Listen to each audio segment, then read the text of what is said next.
No one should put this many hours into work. This is not good. And people should not work this hard.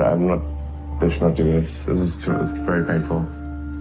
Painful in what sense? It hurts my brain and my heart.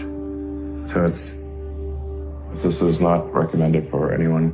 I just did it because if I didn't do it, then good chance Tesla would die. When my brother and I were starting our first company, instead of getting an apartment, we just rented a small office and we slept on the couch.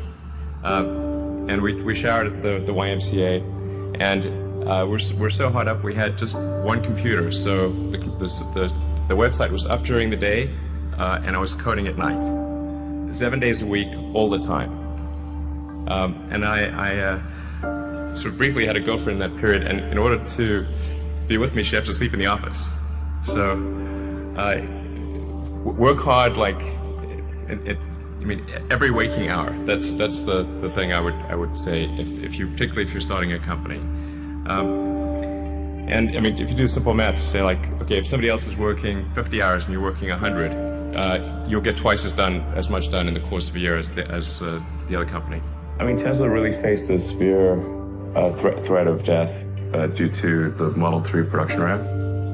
Essentially, the company was bleeding money like crazy, and just if we didn't solve these problems in a very short period of time, we would die. And it was extremely difficult to solve them. How close to death did you come? Within single-digit weeks. 22 hours a day, or like what? How many I hours? was working, so 7 days a week, sleeping in the factory. I worked in the paint shop, general assembly, body shop. Do you ever worry about yourself imploding, like it's just too much? Absolutely. If you're creating a company or if you're joining a company, the most important thing is to attract great people. So either join a group that's amazing, that you really respect, or if you're building a company, you've got to gather great people. All a company is a group of people that are gathered together to create a product or service. And so depending upon how talented and hardworking that group is, and the degree to which they are focused cohesively in a good direction, that will determine the success of the company.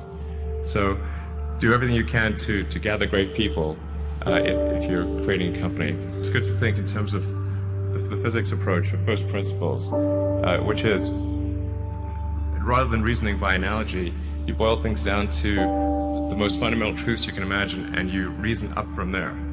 And this is a good way to figure out if something really makes sense, or if it's just what everybody else is doing. It's hard to think that way. You can't think that way about everything. It takes a lot of effort. But if you're trying to do something new, it's the best way to think.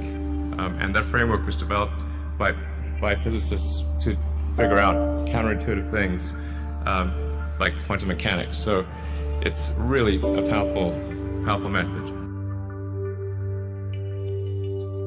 It's just you have to apply a lot of hours to actually working. So the way I generally do it is I'll be working at SpaceX on Monday, and then Monday night fly to the Bay Area, spend Tuesday and Wednesday in the Bay Area, then at Tesla, and then fly back on Wednesday night, spend Thursday and Friday at SpaceX. In the last several months, then I would fly back here on a Saturday and either spend Saturday and Sunday at Tesla or spend Saturday at Tesla and Sunday at SpaceX. Just showing up is half the battle. You got to try hard to do it, and don't be afraid of failure. You also need to be rooted in reality. So you shouldn't. It's easy to get high in your own supply. You've got to not be afraid to innovate, but also don't delude yourself into thinking something's working when it's not, or you're going to get fixated on a bad solution. Yeah, don't be afraid of new arenas. You can get a book, you can learn something, and experiment with your hands, and just make it happen. Find a way or make a way to get something done. But I think people can choose to be not ordinary. They can choose to not necessarily conform to the conventions that were taught to them by their parents. So yes, I think it's possible for ordinary people to choose to be extraordinary. If somebody is doing something that is useful to the rest of society, I think that's a good thing. Like, it doesn't have to change the world. Like, you know, if you're doing something that has high value to people, if it has a small amount of good for a large number of people, I think that's fine. Like, stuff doesn't need to be changed the world just to be good. Being focused on something that you're confident will have high value to someone else, and just being really rigorous in making that assessment, because people tend to, a natural human tendency is wishful thinking.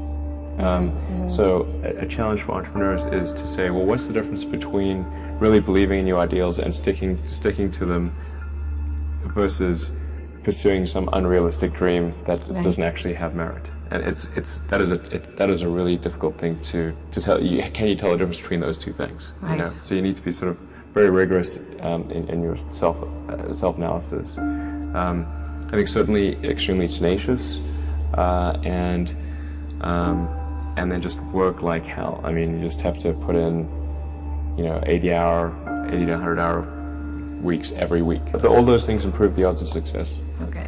I mean, if other people are putting in 40-hour work weeks and you're putting in 100-hour work weeks, then even if you're doing the same thing, you know that in 1 year you will achieve what they achieve. You will achieve in 4 months what it takes them a year to achieve. You construct this like there's this great holy grail potential in the future. You have to stay grounded in the short term. So because if you don't do things that pay the bills, you're not going to achieve the ultimate long-term objective. But it's nice to have that sort of holy grail long-term potential out there as an inspiration for coming to work. It's really a mindset. You have to decide, we're going to try to do things differently, well, provided that they're better. You shouldn't do things differently just because they're different. They need to be different and better. But I think you just have to sort of decide, let's think beyond the normal stuff and have an environment where that sort of thinking is encouraged and rewarded, and where it's okay to fail as well. Because when you try new things, you try this idea, that idea, well, a large number of them are not going to work, and that has to be okay. If every time somebody comes up with an idea that has to be successful, you're not going to get people coming up with ideas. You had that third failure in a row. Did you think, I need to pack this in? Never. Why not? I don't ever give up. I mean, I'd have to be dead or completely incapacitated